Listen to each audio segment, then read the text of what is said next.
Ahmad Muzani, Sekjen Partai Gerindra, mengungkapkan bahwa akan ada sosok dari PDIP dalam kabinet pemerintahan Prabowo Subianto Gibran Rakabuming Raka.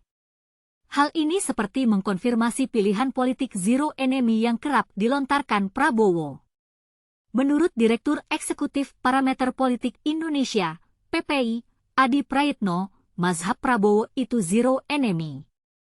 Prabowo sering bilang 1000 kawan terlalu sedikit tapi 1 musuh terlalu banyak. Ini yang menegaskan kenapa Prabowo ingin merangkul semua partai politik yang kalah Pilpres. Adi menilai keberadaan kader PDIP di kabinet Prabowo Gibran mendatang juga sebagai upaya mencegah adanya kelompok dominan dalam koalisi. Dia mengatakan Prabowo ingin kekuatan partai politik di koalisinya kelak terbagi rata. Karenanya, mengajak PDIP ke dalam koalisi untuk menetralisir itu semua. 5 tahun ke depan, bagi Prabowo tak boleh ada orang yang merasa ingin dominan. Cukup yang dominan itu hanya Prabowo sebagai presiden, bukan yang lain, terang Adi.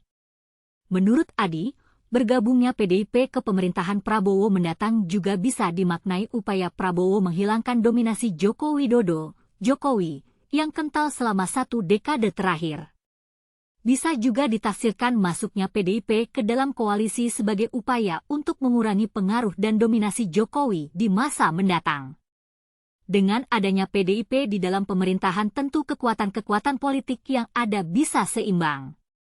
Apapun judulnya, meski kalah Pilpres, PDIP partai pemenang Pileg yang posisinya pasti strategis untuk dukungan politik 5 tahun mendatang, katanya.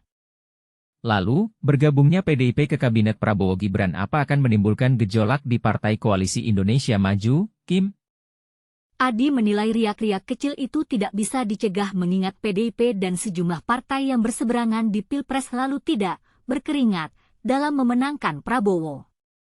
Namun, ia yakin partai-partai di Kim tidak bisa banyak memberikan perlawanan jika bergabungnya PDIP merupakan keinginan dari Prabowo selaku presiden terpilih.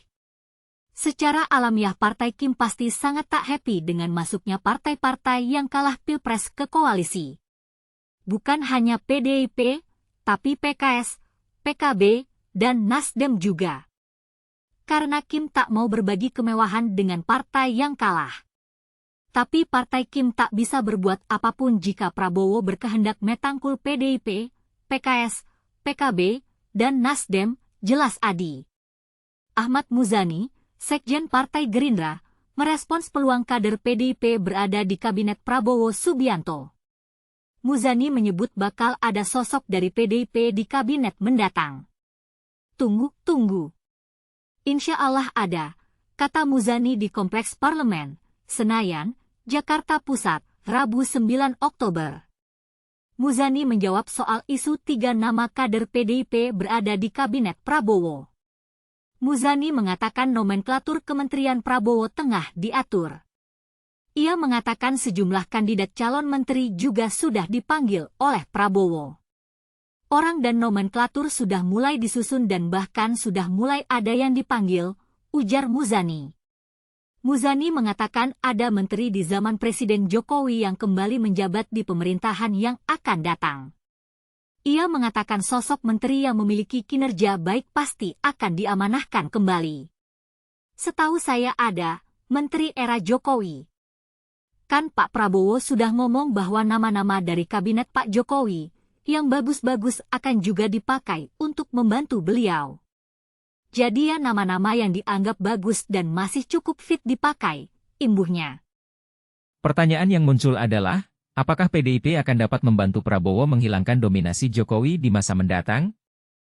Bagaimana Prabowo akan mengatur kekuatan partai politik di koalisinya kelak? Dan apakah Partai Kim akan dapat menerima keputusan Prabowo untuk mengajak PDIP ke dalam koalisi?